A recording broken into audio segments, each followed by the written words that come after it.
এদিকে তাকাও, কি বানাচ্ছ? পারো বানাতে? অবশ্যই পারি। অবশ্যই পারি। বউয়ের শরীর খারাপ হলে আমার সব কিছু করতে হবে। দাদা হ্যাঁ, এদিকে একটু তাকো, তোকে দেখতেই পাচ্ছি। বউর জন্য কত কিছু করতে হয়। হ্যাঁ, বউ বলেছে, অর্ডার করেছে। ও বাবা, এটা বন্ধ করতে হবে।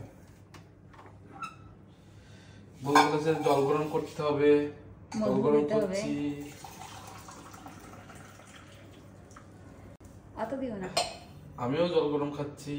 এ মধু দিয়ে খাও, ভালো লাগবে। ওই শিশিটা বার করো নাই? তোমার কথাই তো আবার মধু। চলো, বউকে মধু ঢেলে দিচ্ছি।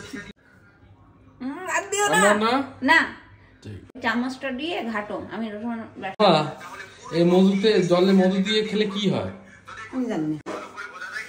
তুমি যাতে ঠাম্মির সঙ্গে ভালোভাবে মধু মধু কথা বলতে পারো, এই কারণে মধু দিয়ে খেতে হয়।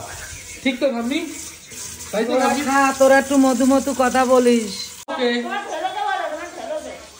বাবা, সকালবেলা উঠেই বাবা বাবা, আমি তো রণক্ষেত্রের মতো পড়ে গেছি।